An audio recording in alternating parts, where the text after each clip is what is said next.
Please like and subscribe if you haven't already, and even consider hitting the dreaded notification bell. We've also recently set up a Discord server, so feel free to join that if you want to chat to people, or just lurk in the shadows. The link is in the description below. So, I was wondering, can I be practical with my advice? Probably not. Be productive.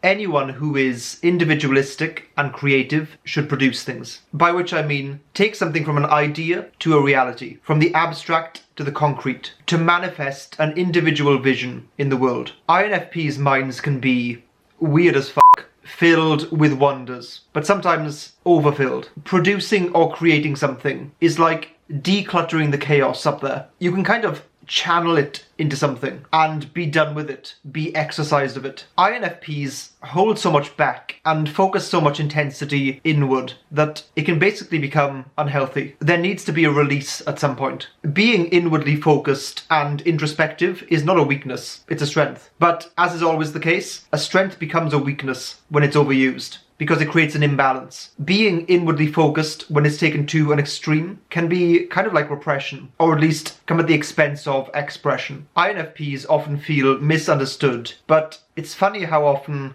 being misunderstood is synonymous with never actually communicating your thoughts and feelings with people. I should say that this is not advice that will necessarily be easy for INFPs to follow, but I think it is especially useful for them. Producing something could be writing, music, art, videos, or even producing something that is temporary. For example, the way you dress on any given day. This does a number of things. It allows other people to get an insight into you. It declutters the chaos. It crystallizes your feelings and thoughts at a particular point in time. Also, it feels good and might even make you money. That idea of crystallizing a point in time, especially one that is personal to you, I think is a very healthy thing. It's like when you look back on old photographs that are a snapshot, not just of that moment, but the entire period that that moment takes place in. They can bring you back, or sometimes drag you back, to the mental state you were in at the time, for better or worse. So rather than having just a static photograph, having a creation of yours that is like a testament of who you were, even if it's just in that moment, I think is a very useful thing for types like INFPs. It's because they're often quite changeable. That can be in their appearance or personas even, maybe a philosophical outlook, or just a general mood or vibe that they're in because of a book they're reading or show they're watching. Capturing and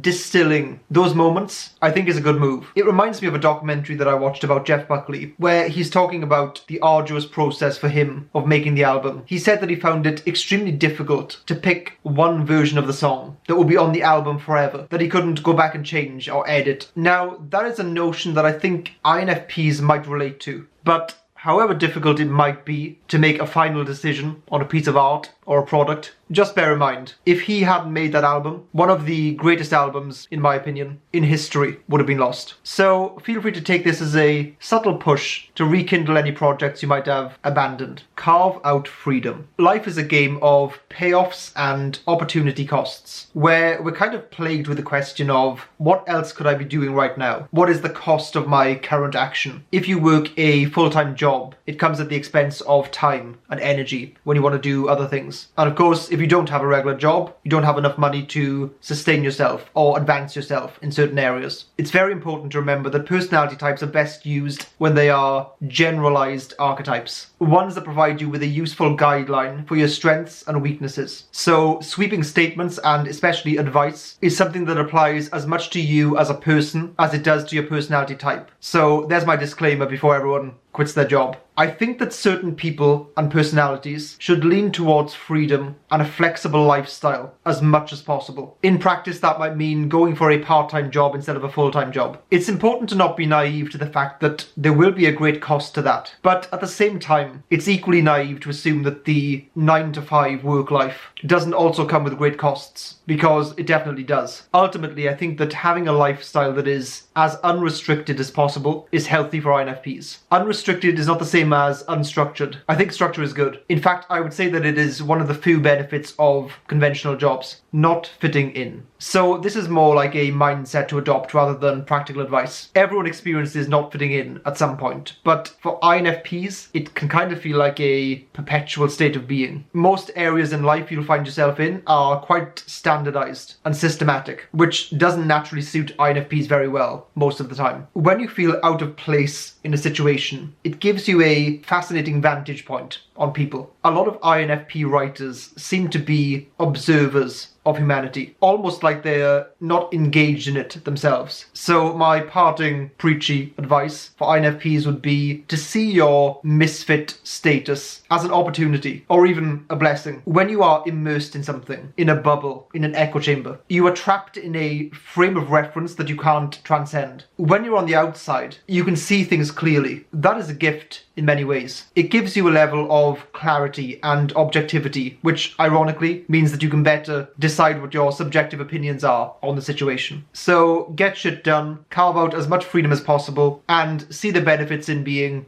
a misfit. Also, please like and subscribe, and consider hitting the notification bell. You'll only get pinged twice a week. That's not so bad. Lots of INFPs have somehow already made it to the Discord server, but if you haven't yet, feel free to join us by clicking the link below.